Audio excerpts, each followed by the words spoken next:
Hey guys, welcome back to pack coding. इस video में हम बहुत ही इम्पोर्टेंट कॉन्सेप्ट समझने वाले हैं। कॉन्सेप्ट क्या है आपको मैं 1 मिनट में बताता हूँ। ठीक, उससे पहले जैसे हम क्या करते थे, कैसे भी करके अपना डेटा जो है एक्सेस करते थे, डेटा को कनेक्ट करते थे। इन इस केस में मैं क्या कर रहा हूँ कि मतलब एग्जांपल के लिए मैं सुपर स्टोर वाला डेटा कनेक्ट कर लेता हूँ। ठीक है, ये कनेक्ट हो गए। अब इसके डेटा सोर्स सेक्शन में जाते हैं। ठीक है, डेटा सोर्स सेक्शन ये बड़ा ही कॉम्प्लिकेटेड सेक्शन है। कॉम्प्लिकेटेड तो नहीं बोलूंगा, मतलब इसमें बहुत सारे काम होते हैं इस सेक्शन में। ठीक है, और वो जो जो काम होते हैं वो हम समझने वाले हैं। इस डेटा सोर्स सेक्शन में आते ही हमारे दिमाग में काफी सारे सवाल आते हैं, और वो सवाल अगर आपके दिमाग में नहीं आते तो आने चाहिए, वरना आपको जब आप डेटा विजुअलाइजेशन करोगे या जो भी कुछ करोगे डेटा के साथ, आपको बहुत ज्यादा प्रॉब्लम आने वाली है। ठीक है, तो वो जो सवाल है वो देखते हैं एक बार क्या क्या सवाल है। और इस पेज पे पहुंचते ही, डेटा सोर्स वाले इस पेज पे पहुंचते ही हमको क्या क्या करना होता है, ठीक है, वो सारी चीजें हम देखते हैं। उसके लिए यार मैंने व्हाइट बोर्ड पे ना कुछ आपके लिए नोट्स बनाए। इतना सब अगर मैं लिखने लगा वीडियो में, वीडियो हो जाएगी बहुत ज्यादा लंबी, और मैं चाहता नहीं कि ऐसा हो। ठीक है, आपका टाइम बहुत ज्यादा प्रेशियस है। ठीक है, तो हमें डेटा सोर्स को ना प्लान करते हुए चलना पड़ता है। ठीक है, तो पहली चीज तो क्या है कि जो हमारा टैबलू में हम किसके अराउंड काम करते हैं, डेटा के अराउंड काम करते हैं। अगर वही हमारा ठीक नहीं होगा तो हमारा कुछ काम ठीक नहीं होने वाला टैबलू में जो हम करेंगे। ठीक है, अब हम डेटा में जो भी करते हैं, डेटा को एक्सप्लोर करते हैं, कुछ क्वेश्चंस के आंसर हम विजुअल फॉर्म में देते हैं, अपने विजुअलाइजेशन बिल्ड करते हैं। वो सारा काम पे जो मतलब क्या बोलते हैं, जो सारे काम की नींव है ना, सारे काम की नींव है, वो हमारा अंडरलाइन डेटा होता है। अगर यही गड़बड़ आ गया तो इनमें से कुछ भी ढंग का काम नहीं होगा, इनमें से कुछ भी ढंग का काम नहीं होगा। ठीक है, ओके। अब हम जब भी टैबलू में अपना डेटा सोर्स को कनेक्ट करते हैं ना, तो हमारे कुछ गोल्स होते हैं, और वो हमारे दिमाग में होने चाहिए। अगर नहीं है तो गड़बड़ हो जाएगी भाई। ये गोल्स क्या क्या है? गोल्स है ये सब कि अगर आपको क्विक एक्सप्लोर करना है, आपके पास कुछ डेटा है, आप गए उसके अंदर, डेटा को कनेक्ट किया, ठीक है, कुछ ड्रैग एंड ड्रॉप किया विजुअलाइजेशन बनाने के लिए, और आपको कुछ इंफॉर्मेशन मिल गई जो आपको चाहिए थी विजुअल फॉर्म में, और आप वहां से निकल आए। ये तो सिंपल सीधा तरीका है। अगर आपके पास डेटा है, एकदम आपको पता है डेटा में कोई कमी नहीं है। ठीक है, अब दूसरा तरीका क्या है कि आपको एक ऐसी एनालिसिस या एक ऐसा डेटा सोर्स बनाना है जिसको आप बार बार यूज कर पाए। ठीक है, मल्टीपल चीजों में आपको इसको यूज कर पाए, बार बार उसका एक्सेस हो रहा हो, तो आपको अपने डेटा सोर्स को प्लान करके चलना पड़ेगा। ठीक है, प्लान करके चलना पड़ेगा कि आप इसको फर्दर कैसे कैसे यूज करने वाले हो, तो उस केस में आपको इसको प्लान करके चलना पड़ता है। अब जो हमारा मेन मुद्दा है जिस पे हम बात करने के लिए अभी तक वेट कर रहे थे, वो है टैबलू डेटा सोर्स के बारे में। ठीक है, टैबलू डेटा सोर्स क्या है? जो आप जहां से अपना डेटा एक्सेस कर रहे हो, जहां से आपने डेटा को कनेक्ट किया, और टैबलू में जब वो डेटा आ गया है ना, तो उसका एक लिंक होता है। उस लिंक में आप क्या कर सकते हो, कुछ मॉडिफिकेशन कर सकते हो, कुछ चेंजेस ला सकते हो, ताकि आप जब उस पे काम करो डेटा पे, आपकी सहूलियत के लिए आपको सारी चीजें वहीं मिल जाए, और जिस तरीके से आपको चाहिए, जिस फॉर्म में आपको चाहिए, वो वैसे मिल जाए। जैसे कुछ क्या है कि सम ऑफ योर डेटा, इसका मतलब क्या होता है कि जब आप डेटा लाते हो ना, वो दो फॉर्म में आता है, एक लाइव फॉर्म में आता है, एक एक्सट्रैक्ट फॉर्म में आता है। ठीक है, तो आपको किस फॉर्म में डेटा चाहिए, पहला चीज तो ये होगी। अब कनेक्शन इन्फॉर्मेशन चाहिए कि कहाँ से डेटा आ रहा है, ठीक है, किस कैसा कनेक्शन बना हुआ है डेटा के साथ। अब नेक्स्ट चीज देखते हैं कि उसमें शीट्स कौन कौन सी हैं, और किन शीट्स का आप यूज करने वाले हैं, टेबल्स कौन से हैं, कौन से आपके काम के हैं, कौन से आपके काम नहीं आने वाले हैं। ठीक है, अच्छा, फिर कस्टमाइजेशन आप करते हैं। कस्टमाइजेशन किस तरीके से करते हैं? आप कुछ डेटा को कंबाइन करते हैं। मान लो दो फील्ड्स हैं जो आपको लग रहा है कि कंबाइन करके आप एक यूजफुल चीज निकाल सकते हैं, यूजफुल फील्ड बना सकते हैं। दो टेबल हैं जिनको कंबाइन आप करके आप सारी इंफॉर्मेशन जो आपको चाहिए वो मिल सकती है। ठीक है, या आप मेटा डेटा होता है।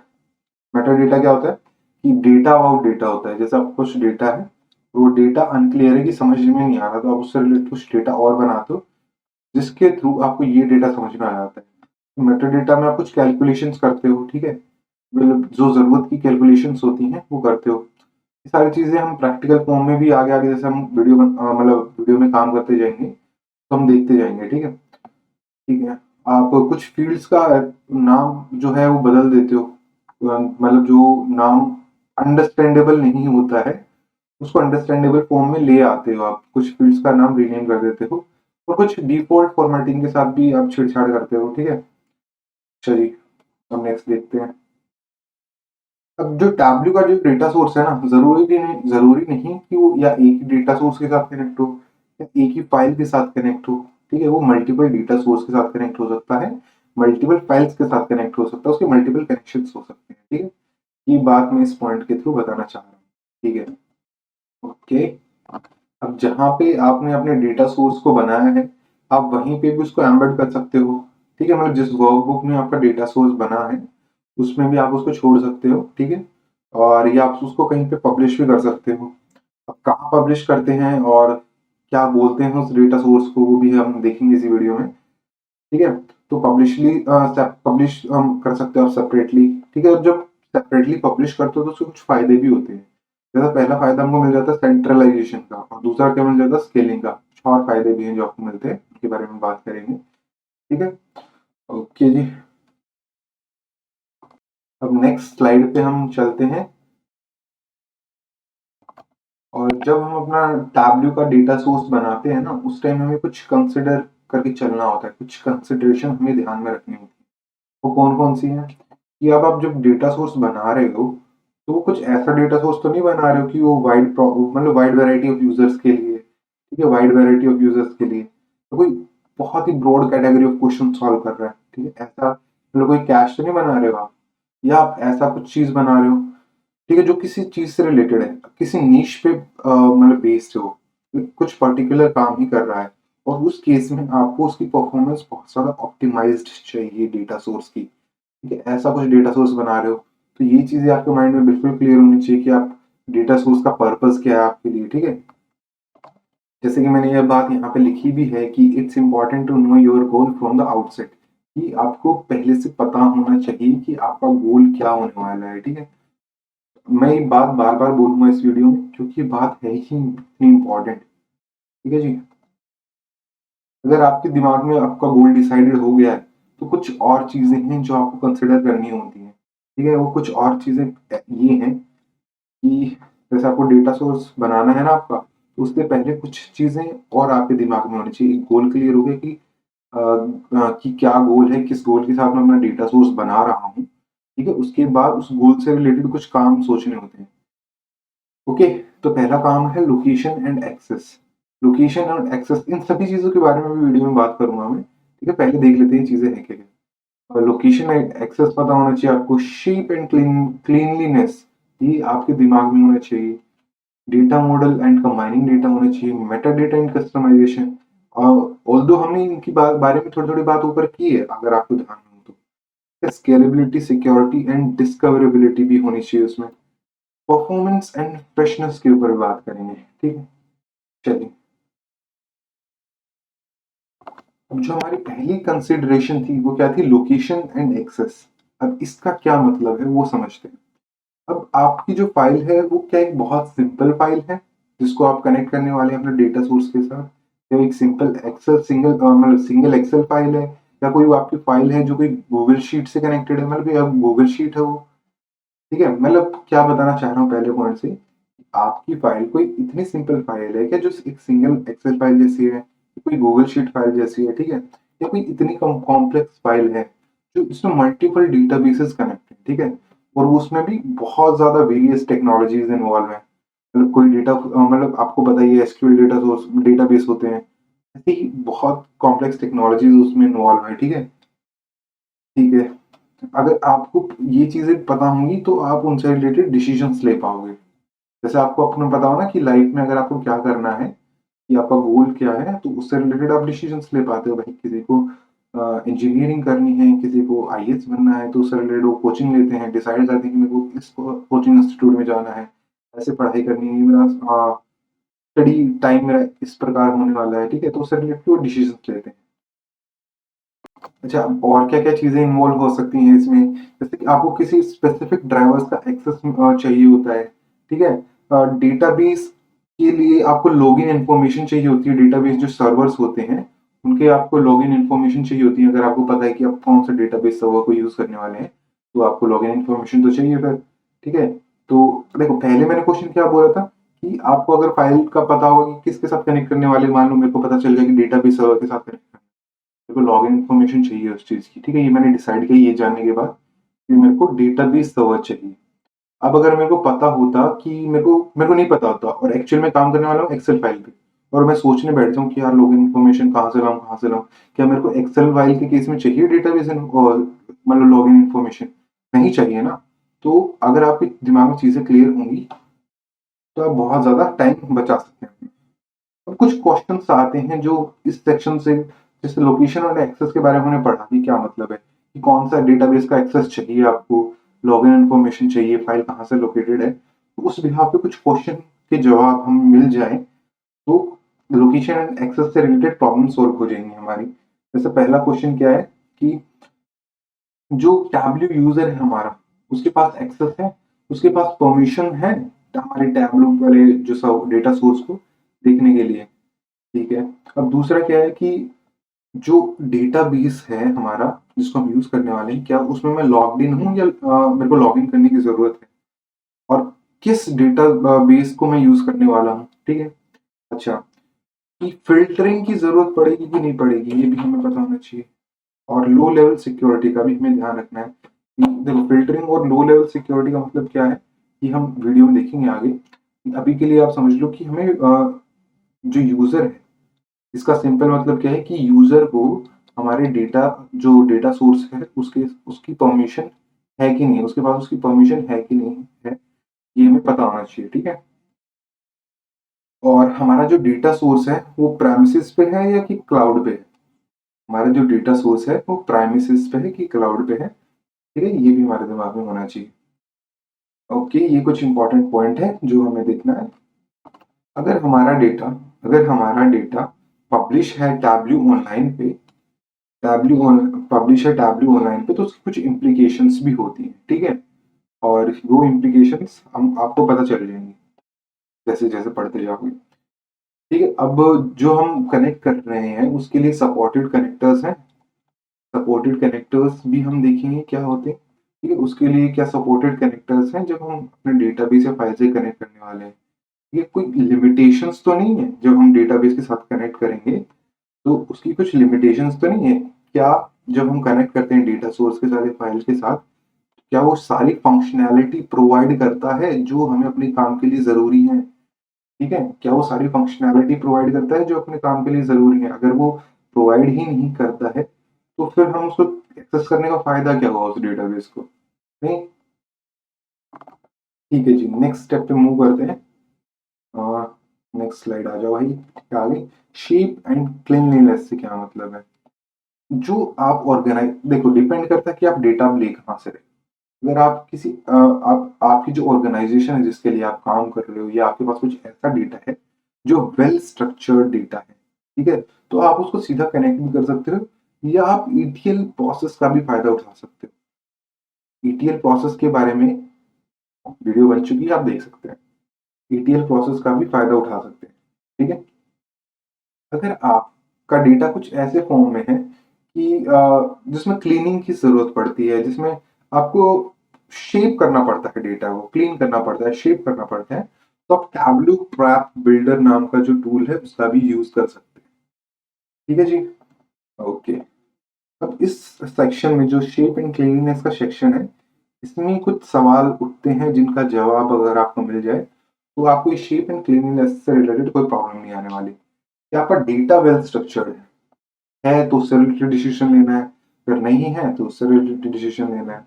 क्या जो टैबलू प्रैप बिल्डर है और टैबलू जो प्रैप कंडक्टर है, क्या आपको क्लीन करने के लिए उनकी जरूरत पड़ने वाली है, ठीक है, या आपके जो प्रैप फ्लोज हैं, हम डेटा को प्रिपरेशन करते हैं उसके लिए जो फ्लो है, क्या वो ऑटोमेट किए जा सकते हैं इनसे, ठीक है। दूसरा सवाल ये हो गया। अब नेक्स्ट सवाल क्या है कि जो आपका टैबलू में, ठीक है, टैबलू में जो आप नेटिवली जो कैलकुलेशन कर सकते हो, ठीक है, कैलकुलेशन एंड मैनिपुलेशन कर सकते हो, कौन से सही रहेंगे? जैसे आप कुछ नेटिव टैबलू में है, आप बाहर से कुछ कैलकुलेशन करते हैं, मतलब टैबलू के अलावा कुछ, और जो टैबलू में आप जो कैलकुलेशन कर सकते हैं उनके लिए कौन सा कैलकुलेशन बेटर है, ठीक है। और उस डेटा, जब हमारे पास डेटा आ गया है, हमारे पास जो डेटा आ गया है उस डेटा में से कितना डेटा मिसिंग है, कितना डेटा मिसिंग है या कितना डेटा अननेसेसरी है, ये चीज हमें पता होगी तो हमारा जो परफॉर्मेंस है वो बढ़ेगा, बूस्ट होगा। ठीक है, ओके। अब नेक्स्ट चीज पे देखते हैं, बात करते हैं। अब नेक्स्ट चीज है data model and combining data. अब इसका क्या मतलब है? देखो यार, टैबलू को जो डेटा पे क्वेरी चलानी होती है, क्वेरी द डेटा, टैबलू को डेटा पे क्वेरी चलानी होती है, और वो सारा काम ना किसके द्वारा किया जाता है? द टैबलू डेटा मॉडल के द्वारा। टैबलू डेटा मॉडल के द्वारा वो काम किया जाता है। इफ अगर डेटा जो हमारा आ रहा है वो मल्टीपल टेबल्स के थ्रू आ रहा है ना, तो वो डेटा को कंबाइन करना बहुत ज्यादा जरूरी है, वरना जो टैबलू डेटा मॉडल है वो काम नहीं कर पाएगा उस मतलब डेटा पे, अगर वो मल्टीपल टेबल से आ रहा है। तो देखो, कुछ डेटा को कंबाइन करने के लिए ना हमारे पास कुछ तरीके तरीके होते हैं। जैसे पहला तरीका हो गया रिलेशनशिप्स, दूसरा है जॉइंस, तीसरा यूनियंस और चौथा है ब्लाइंड। इनके बारे में भी मैं वीडियो में अलग वीडियो में एक्सप्लेन कर चुका हूँ, आप देख लेना। ठीक है, ओके। अब इस सेक्शन से रिलेटेड क्वेश्चन क्या आते हैं कि जो देखो ऑब्वियस बात है, जो मैंने एक्सप्लेन किया वही क्वेश्चन आप अगर आप देख रहे होंगे अभी तक, मैं जो ऊपर एक्सप्लेन करता हूँ उस प्रॉब्लम से रिलेटेड, वही उसी से रिलेटेड नीचे क्वेश्चंस होते हैं। ठीक है, तो उसी तरह तरीके से इस सेक्शन में भी है कि जब वो डेटा हमारे क्या मल्टीपल सोर्स से आ रहा है। अभी देखो, इस सब का बताने का फायदा क्या है? अगर जो ये बात मैं ऊपर बता रहा हूँ ये तो आपको याद रहने नहीं वाली। आप बस ये क्वेश्चन नोट कर लेना, जब भी आप कोई प्रॉब्लम सॉल्व कर रहे हो तो आप ये क्वेश्चंस के जवाब आपके पास होने चाहिए। ठीक है, okay. Is the data spread across multiple systems और नॉट? ठीक है, ये जवाब आपके पास होना चाहिए। और जो डेटा है आपका, जिससे मल्टीपल टेबल्स हैं, उसको कंबाइन करने के लिए बेस्ट वे कौन सा रहेगा, उसको कंबाइन करने के लिए बेस्ट वे कौन सा रहेगा वो भी आपको पता होना चाहिए। ठीक है, ओके। नेक्स्ट चीज पे मूव करते हैं, वो क्या है? Metadata and customization. Metadata क्या होता है अभी अभी मैंने थोड़ी देर पहले आपको एक्सप्लेन किया था। तो डेटा ना कभी इस तरीके से स्टोर होता है कि एक नॉर्मल पर्सन समझ नहीं पाता। ठीक है, और एक नॉर्मल पर्सन समझ नहीं पाएगा तो उसको विजुअलाइज कैसे करेगा यार? ठीक है, बड़ा इंपॉर्टेंट चीज है ये। अब जो फील्ड का नाम होता है ना डिफॉल्ट, वो समझ में ही नहीं आता कई बार। कुछ इस तरीके का नाम रखा होता है। मान लो कि आपका रोल नंबर, आप पढ़ रहे हो किसी इंस्टीट्यूट में और आपकी कुछ आईडी है। ठीक है, स्टूडेंट आईडी हो गया, एनरोलमेंट आईडी हो गया, और उसके ऊपर लिखा हुआ है ABC। बेवकूफी वाली बात नहीं होगी कि मतलब ABC से आप कैसे एक्सप्लेन कर पाओगे कि वो जो नीचे आईडीज हैं, स्टूडेंट आईडी है, एनरोलमेंट आईडी है, क्या है वो? ठीक है, तो आपका जो फील्ड का नेम होना चाहिए वो मीनिंगफुल होना चाहिए। तो जो आपकी कस्टम फॉर्मेटिंग होनी चाहिए ना, वो पता होनी चाहिए क्या फॉर्मेटिंग करनी है। ऐसा नहीं आप कुछ भी बैठ के फॉर्मेट करने लग जाओ।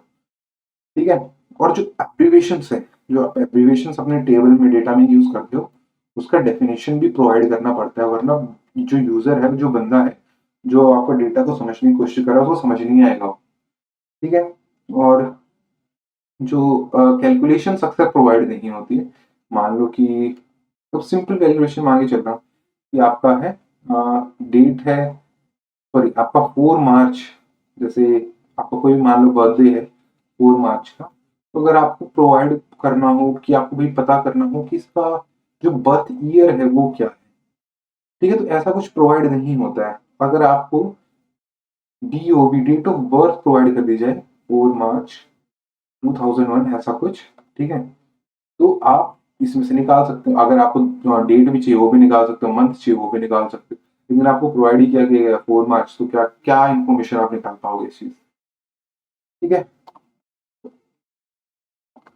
अब इन चीजों का ध्यान में रखते हुए अगर आप मेटा डेटा बनाओगे ना, तो जो आपका पीस ऑफ इंफॉर्मेशन है, जो आपका डेटा है, वो आपको समझ आ जाएगा बड़ी ही आसानी से। अब इस सेक्शन में भी जो क्वेश्चन हमको सॉल्व करने होते हैं, इनका जवाब हमें ढूंढना होता है कि जब हमारे डेटा के लिए कैलकुलेशन हो रही होती है तो कौन सी कैलकुलेशन बेस्ट रहेगी। ठीक है, या फील्ड के नेम्स जो है वो अंडरस्टैंडेबल है या नहीं है, और जो हमारी डिफॉल्ट सेटिंग्स और कस्टमाइजेशन हमारे डेटा के साथ हुई, क्या वो हमारे काम की है भी कि नहीं है। फिर बंदे ने वही कुछ काम किया है, और वो काम अगर तुम्हारे काम का ही नहीं है तो उस काम करने का फायदा क्या होगा? ठीक है, तो आस्क डेटा और टैबलू कैटलॉग की हमें एडजस्टमेंट करने में जरूरत पड़ने वाली है कि नहीं पड़ने वाली है? मतलब ये एक बात मैं दोबारा दोहराना चाहूंगा, क्योंकि ये बात आई गेस तुमको समझ नहीं आई होगी कि देखो, जब तुम अपने डेटा के साथ कुछ एडजस्टमेंट करते हो, मतलब कुछ उसमें छेड़खानी करते हो, कुछ सुधार करते हो, क्या वो तुमने जो एडजस्टमेंट की है, क्या वो सपोर्ट करती है आस्क डेटा को या टैबलू कैटलॉग को? अगर तुम्हें इनकी जरूरत पड़ेगी तो, अगर मान लो तुम एक प्रोसेस जो भी काम कर रहे हो उसमें आस्क डेटा की जरूरत पड़ने वाली है, और तुम उससे पहले ही कुछ उसमें ऐसी एडजस्टमेंट कर देते हो कि वो काम ही नहीं कर रहा आस्क डेटा उस तुम्हारे डेटा पे, ठीक है, तो उसका कोई फायदा नहीं होगा। जो अब नेक्स्ट चीज पे बात करते हैं वो क्या है, स्केलेबिलिटी, सिक्योरिटी एंड डिस्कवरेबिलिटी के बारे में। ठीक है जी। देखो, जो डेटा सोर्स है, मैंने पहले ही बताया था कि जब आप उसको अपने वर्कबुक में ही एम्बेड कर देते हो, तो उसका नाम नहीं बताया था मैंने, पहले मैंने बोला था मैं आगे जाके बताऊंगा। उसको बोलते हैं एम्बेडेड डेटा, एम्बेडेड, सॉरी मैं मिसस्पेलिंग करने के लिए, एम्बेडेड डेटा सोर्स बोलते हैं। और आप उसको ऑनलाइन भी पब्लिश कर सकते हो, मतलब टैबलू ऑनलाइन पे पब्लिश कर सकते हो और टैबलू सर्वर पे पब्लिश कर सकते हो। ठीक है, और इससे आपको क्या फायदा होगा वो मैंने पहले ही बताया था कि आपको सेंट्रलाइजेशन मिल जाएगी। ठीक है, और उसके भी कुछ बेनिफिट है। वो बेनिफिट क्या है कि सिक्योरिटी स्केलिंग आपको मिलती है, सिक्योरिटी एंड स्केलिंग मिलती है, और मल्टीपल यूजर्स से आप अपने डेटा को, जो कंसिस्टेंट डेटा सोर्स है जिसको आप रेगुलरली मेंटेन करके चल रहे हो, उसको मल्टीपल यूजर्स को एक्सेस दे सकते हो उससे। ठीक है, अब इस सेक्शन में क्वेश्चंस क्या हैं जो हम कंसिडर कर सकते हैं। वो क्वेश्चन है कि जो डेटा है हमारा वो वर्कबुक में एम्बेडेड है कि नहीं है, और अगर पब्लिश हो चुका है तो उससे रिलेटेड कुछ क्वेश्चन हैं। ठीक है, डेटा कहाँ पब्लिश हुआ है, और डेटा कौन ऑन करता है, ऑनर कौन है डेटा का, जो सबको परमिशंस प्रोवाइड करेगा, और कि जो हमारे पास यूजर है उसको परमिशन और ऑथेंटिकेशन प्रोवाइड है कि नहीं है। अगर नहीं है और हमने बनाया ही उसी के लिए है तो फिर फायदा क्या, वो देख नहीं पाएगा, यूज नहीं कर पाएगा। ठीक है, हमारा जो हमने पब्लिश किया है वो सर्टिफाइड है कि नहीं है। ठीक है, पता चले बाद में कि आपका डेटा लीक हो रहा है, आपने जो डेटा सोर्स बनाया है उसके साथ कुछ मिसबिहेव हो रहा है। ठीक है, तो ऐसा कुछ नहीं होना चाहिए, तो सर्टिफिकेशन मतलब जरूरी है। अब परफॉर्मेंस एंड फ्रेशनेस के ऊपर जो लास्ट चीज हम बात करेंगे, ठीक है, परफॉर्मेंस एंड फ्रेशनेस के ऊपर बात करें। जब हमने दो ऑप्शन देखे थे, एक तो देखा था लाइव और एक देखा था एक्सट्रैक्ट। ठीक है, तो आप कौन से का यूज करना चाहते हैं? जो आपका लाइव कनेक्शन होता है ना, उसमें आपका जो परफॉर्मेंस की जो एनालिसिस होती है वो बहुत स्लो होती है। ठीक है, लेकिन एक्सट्रैक्ट में क्या होता है, आपका जो एनालिसिस परफॉर्मेंस है, परफॉर्मेंस की जो आप एनालाइजेशन करते हो वो बूस्ट हो जाती है। ठीक है, और जो प्रिवेंट करता है, किसको प्रिवेंट करता है, आपके रिसोर्सेज को। जब आपका लाइव चल रहा होता है तो आपका जो कंप्यूटेशन पावर ज्यादा लग रही होती है, तो आपके रिसोर्सेज ज्यादा खर्च हो रहे होते हैं। लेकिन जब आप एक्सट्रैक्ट करते हो ना तो आपकी कंप्यूटेशन पावर बचती है, और आपके मल्टीपल रिसोर्सेज बचते हैं। ठीक है, तो ये चीजें भी आपको कंसिडर करनी होती है। अब इस फील्ड में क्या क्या क्वेश्चन हैं जो आप कंसिडर करने हैं, कि डेटा एक्सट्रैक्ट करना है कि लाइव करना है। अगर एक्सट्रैक्ट कर लिया तो रिफ्रेश शेड्यूल मतलब ज़रूरी रहेगा कि रिफ्रेश शेड्यूल, या ज़रूरी नहीं रहेगा? मतलब जब एक्सट्रैक्ट हो गया तो बार-बार एक्सट्रैक्ट होना चाहिए। मतलब जब मान लो डेटा सोर्स अपडेट हो गया है और आपका डेटा अभी भी वही शो कर रहा है, जो डेटा सोर्स है वही शो कर रहा है, तो फ़ायदा नहीं हुआ ना। वो भी अपडेट होना चाहिए आपका डेटा सोर्स, ठीक है? और इसका मतलब है कि जहाँ पे डेटा अपडेट होगा शुरुआत में, टैबलेट सर्वर हो सकते हैं, टैबलेट ऑनलाइन हो सकता है, ठीक है? तो अगर आपने अपना डेटा टैबलेट ऑनलाइन पे पब्लिश किया है तो टैबलेट ब्रिज की आपको ज़रूरत पड़ेगी कि नहीं पड़ेगी? ठीक, ये क्वेश्चन। तो यार हमने, जो आपको दिखाता हूँ, एक सेकेंड। तो हमने क्या किया है, जो हम डेटा सोर्स पे काम कर, मतलब अपनी एनालाइजेशन स्टार्ट करने से पहले जिन चीज़ों का हम जवाब ढूँढना चाहते हैं, जिन प्रॉब्लम्स को हम सॉल्व करना चाहते हैं, उनको डिस्कस किया है। यार इस वीडियो के लिए अब इतना ही। हम बाकी सब देखेंगे नेक्स्ट वीडियो में। ओके, तो मिलते हैं नेक्स्ट वीडियो में। Bye bye, take care.